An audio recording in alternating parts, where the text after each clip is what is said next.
My sister admitted that she had stolen my money. And what are you going to do now, Sui? She said. I smiled and left. Next day, when my lawyer called her, as soon as I walked into my apartment, something felt wrong. Everything looked normal.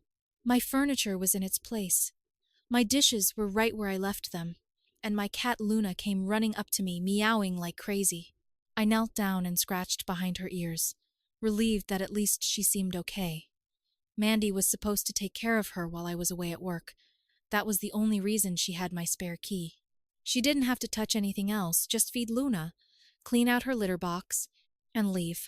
But as I walked through my apartment, something nagged at me, a feeling I couldn't shake. I shrugged it off and started unpacking. I opened my closet to put my bag away, and that's when I saw it. The pile of cash I had hidden under my clothes looked smaller. My stomach tightened. I kept my savings there, adding a little each paycheck. Before I left, I had counted it exactly. I knew exactly how much was there. But now the pile was visibly thinner. I pulled it out and started counting, my hands moving faster as I went. My chest felt tight. When I finished, $5,000 gone. I sat down on the bed, clutching the money in my hands. This wasn't a mistake. I didn't spend it. I didn't miscount. Someone had taken it, and the only person who had access to my apartment while I was gone was Mandy. I picked up my phone and called her. Straight to voicemail, I called again. Nothing. I didn't even bother texting. I grabbed my keys and drove straight to my parents' house. The drive felt like a blur, my mind racing through every possible explanation, but I kept circling back to the same conclusion. She took it. My own sister had stolen from me. $5,000 wasn't pocket change. This wasn't borrowing a few dollars and forgetting to pay it back. This was outright theft. I drove to my parents' house and walked in without knocking. They were all sitting around the kitchen table, eating dinner. Mandy was scrolling through her phone with one hand and eating with the other. My parents looked up at me, but no one said anything, just a silent look like I was the one interrupting something. I didn't sit down. I didn't even take off my jacket. You took my money. Mandy didn't even look up. She finished chewing, wiped her mouth with a napkin, and finally met my eyes. Yes, I did. For a second, I thought I had misheard. What? She shrugged like it was nothing. I bought a ticket to Hawaii. I laughed, not because it was funny, but because it was so absurd that I didn't know how else to react. $5,000, Mandy? Are you serious? Mom sighed. Harold, do we have to do this now? I turned to her. Did you hear that? She stole $5,000 from me. Dad put down his fork, finally acknowledging the situation. Well, you shouldn't have left that much cash lying around. I felt my eye twitch. It was in my closet, under my clothes. She had no reason to go in there. Mandy grinned. What are you going to do now? Are you going to sue me?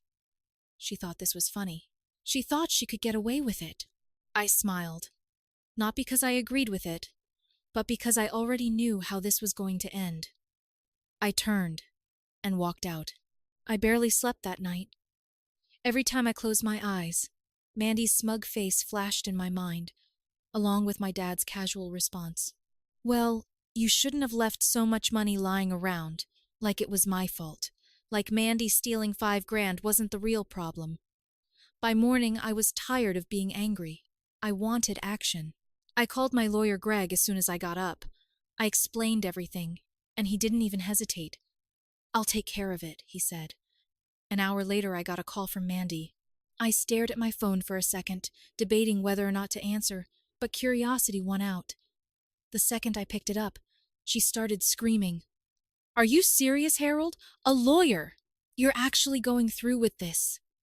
Yes, I said. I am. She scoffed. Over $5,000. About $5,000 you stole. She went silent for a second. You're such a loser, she muttered. You don't even need the money. That made me laugh. That's not the point, Mandy. You think you can just take whatever you want and get away with it. I already spent it. Not my problem. She exhaled sharply. You're really going to take your own sister to court. I'm giving you a chance to fix this before it gets that far. Silence.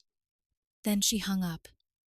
I expected her to call back, maybe to apologize or try to negotiate, but she didn't. Instead, 20 minutes later, my mother called. "Harold," she began, her voice already in that disappointed tone she always used when I didn't do what she wanted. "This is ridiculous. Mandy is your sister, and families don't sue each other over money." I laughed. "Families don't steal from each other either, Mom." She made a mistake. She knew what she was doing, Harold. A pause, then in a softer voice. "She can't pay you back. Not my problem. She's already booked her trip. The money's gone. Again, not my problem." She sighed. "Your father and I think you need to let this go. It's just money." I clenched my jaw. "If it's just money, why don't you pay me back for them?" She fell silent. "That's what I thought." After another sigh, she muttered, "I don't know what's happened to you, Harold. You used to be such a nice boy." I rolled my eyes. "I don't know what happened to you and Dad. You used to be parents." I hung up on her before she could say anything else. I had barely put my phone down when I got a notification. A Venmo request from Mandy. I opened it. She had the audacity to ask me for $5,000 with a message attached, for emotional damages, for ruining my life. I stared at it for a full minute, trying to process the absolute insanity of it. Then I did the only sensible thing. I took a screenshot and sent it to my lawyer. If Mandy thought this was over, she had another thing coming. An hour later, I got a call from Greg. "I've sent her an official demand letter," he said. "She has 48 hours to return the money before we escalate." I thanked him and hung up. Then, just as I was about to make myself a coffee, I got a text message from Mandy. "You're going to regret this." I frowned. Was that a threat?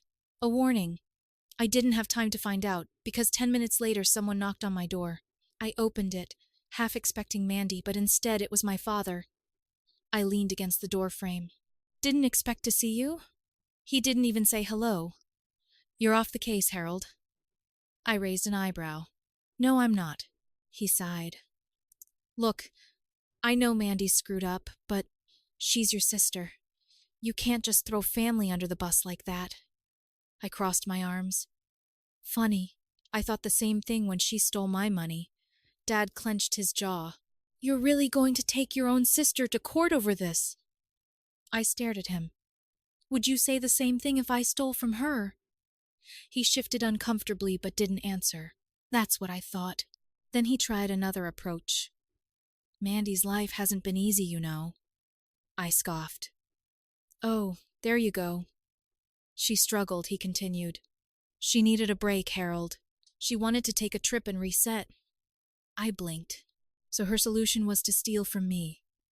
"It's just money." I almost laughed. "So if it's just money, why don't you pay me back for it?" He hesitated for a second, then he sighed again. "You know we can't afford that." I stared at him, the realization hitting me like a brick. "Wait. Did you know?" His silence told me everything. I shook my head, my blood boiling. "Unbelievable. You knew she took it, and you just hoped I wouldn't notice." "It wasn't like that." "No. Then what was it like?" He exhaled. "Look, it's done. She already bought the ticket. She's leaving in a week. Just let it go." I was speechless. Then I smiled. "Well, I hope she enjoys her trip." Dad narrowed his eyes. "What does that mean?" I shrugged. "Just that if she thinks she can get on a plane without consequences, she's in for a surprise." I saw a flicker of concern in his expression. "Harold, don't do anything drastic." I smiled. Too late. As soon as he left, I grabbed my phone and called Greg again. "Change of plans," I said. "I want to hit them where it really hurts." Greg paused. "What are you thinking?" I grinned. "Can you get a freeze on her assets? Like, say, her bank account." There was a silence. Then Greg chuckled. "Now that's interesting. Do it." He sighed, but I could hear the amusement in his voice. "Consider it done."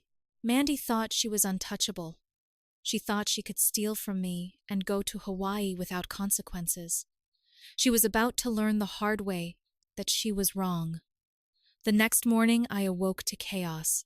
My phone was exploding with missed calls from Mandy, my mom, and my dad, plus a series of texts that made me laugh out loud the second I read them.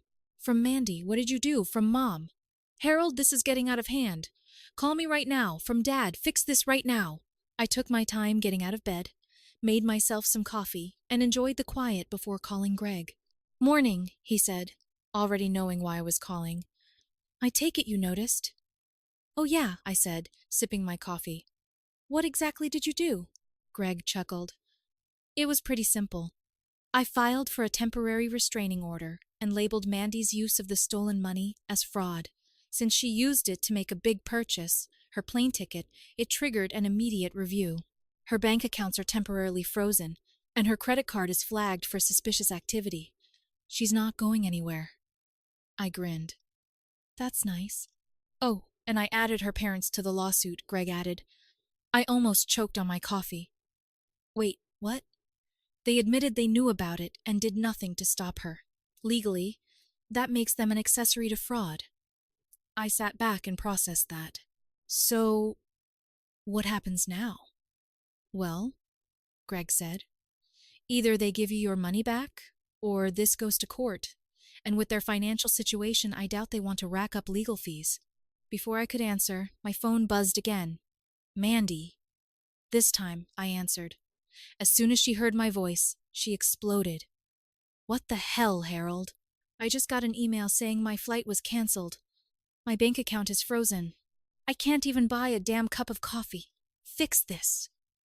I grinned. "Not my problem. You can't do this to me. Me. I didn't do anything. You stole my money. This is just the consequence. I already spent it." "Then find it." She groaned. "Oh my God, Harold, you're ruining my life." I laughed. "No, Mandy, you did it to yourself." Then I hung up. Not 2 minutes later, my mother called. I let it go to voicemail. Then my dad. Ignored again. An hour later, they showed up at my apartment. I opened the door and leaned against the frame, arms crossed. That was fast. Mom pushed past me and went straight inside like she owned the place. Dad followed, looking less angry and more tired. Mom spun around. "You went too far, Harold." I raised an eyebrow. "I took it too far. Mandy stole $5,000 from me, and I'm the one who took it too far. You froze her bank account." "Yep." "She can't access her money." I shrugged.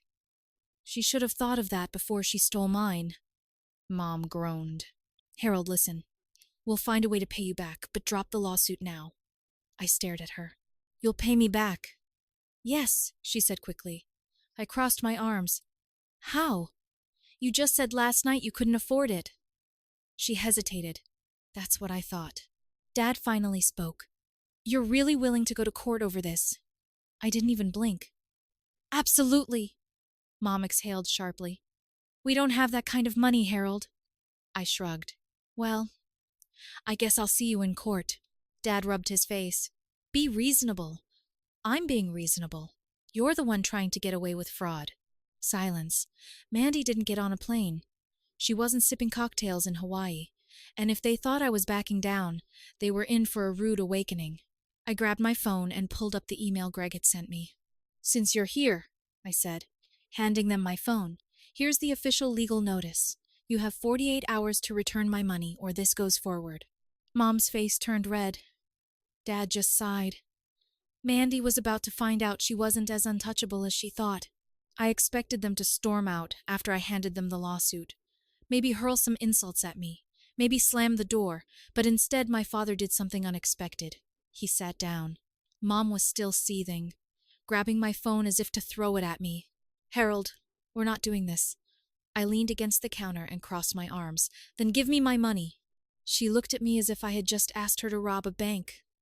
Meanwhile, my dad was staring at the floor and rubbing his temple like he had a headache. Then he said, "Mandy doesn't have the money." I frowned. "Yeah, I figured she spent it." Dad shook his head. "No, she didn't." I blinked. "What?" Mom shot him a look, but he ignored it. He took a long breath and finally met my eyes. She didn't buy a plane ticket. I felt my stomach tighten. Then where the hell is my money? Dad hesitated and looked at Mom again. She looked like she was going to explode, but I wasn't interested in their silent argument. I grabbed my phone again and pulled up my banking app. If she still has it, great. You can send it to me right now. Dad shook his head again. It's gone. I stared at him. Gone where? He didn't answer. I turned to Mom. Where is my money? She exhaled sharply and crossed her arms. It doesn't matter. I laughed in disbelief. Excuse me, Mandy needed it more than you did. I was about 2 seconds away from losing it. For what? Mom hesitated, then said, She was in debt, Harold. I stared at her. Dead. Dad sighed. She owed people money, not just credit card debt. It was bad. Something about the way he said bad made my stomach churn. Mom groaned. I told you not to say anything. Dad ignored her. Mandy wasn't just taking your money for fun, Harold. She was in trouble. I ran a hand over my face. You're telling me she stole from me to pay off some kind of debt? Dad nodded. Debt to whom? Silence. That was the moment I knew this wasn't just some stupid vacation. Mandy was in deep with someone. I grabbed my phone. I'll call her. Mom's eyes widened. Harold. No. I ignored her and called Mandy. She picked up immediately. Oh my God, Harold, can you please just fix this? She whined. Shut up, I snapped. You didn't buy a plane ticket, did you? Silence. Then in a much smaller voice. No. I closed my eyes and took a deep breath. Who do you owe money to? She hesitated. It's okay now. It's taken care of. Who? She didn't answer. I clenched my jaw. Mandy, if you don't tell me the truth right now, I swear to God. Some guys... Okay, she snapped. I owed some guys money, and if I didn't pay them back, I was going to get hurt. Are you happy now? I felt my stomach drop. This had just gone from annoying family drama to something much worse. Mandy was dealing with people who don't call lawyers, people who don't send demand letters, people who take things a lot further than that. And suddenly $5,000 wasn't my biggest problem anymore. I gripped my phone tighter. Mandy, what have you gotten yourself into? She let out a shaky breath. It doesn't matter. It's over. I paid them, and they're gone. I wasn't convinced. And you're sure about that? Silence. I pinched the bridge of my nose. Mandy, I don't know, she finally admitted. I think so. I swore under my breath. My parents were watching me, Mom looking defensive, Dad looking exhausted. You knew, I said, staring at them. You knew she was involved with people like this, and you still acted like I was the bad guy. Mom crossed her arms. She's our daughter, Harold. So, I'm not, I snapped, because I'm pretty sure if I stole $5,000 and said, oops, I had to pay a debt, you'd be throwing me under the bus right now. Mom had nothing to say. Dad sighed. Look, you made your point, okay. Mandy's suffering enough. Just let this go. No, I said immediately. Not until I get my money back. Harold, Mom started, but I cut her off. No, I don't care. I don't care about her excuses. I don't care about her problems. And I definitely don't care about the fact that you two covered for her. Mandy was still on the line, quiet for once. I don't have it, Harold, she finally said. I can't pay you back. Then figure it out. She scoffed. How? I don't care. Sell your car. Get a loan. Work double shifts. Not my problem. More silence. Then in a much lower voice, I don't have a car anymore. I paused. What? Another beat of silence. Then she mumbled. I kind of had to give it to them as part of the payment. Jesus Christ. I exhaled slowly. Then I guess you better get to work, Mom snapped. Harold, that's enough. No, I shot back. Enough was when she stole my money and expected me to just take care of it. Enough was when you both knew and didn't say anything. It was enough when Dad told me it was my fault for leaving cash in my own apartment. They all fell silent. I looked at my dad. You said I should have been more careful with my money. I turned to Mom. You said it was just money and I should let it go. Then I turned back to Mandy. But now that you're the one suffering, it's suddenly a crisis. Mandy sniffled. I had no choice, Harold. I shook my head. You had a choice before you borrowed from the wrong people. You had a choice before you stole from me. She didn't answer. I let out a slow breath. This is how it's going to go. You're going to pay me back every single cent. I don't care how long it takes.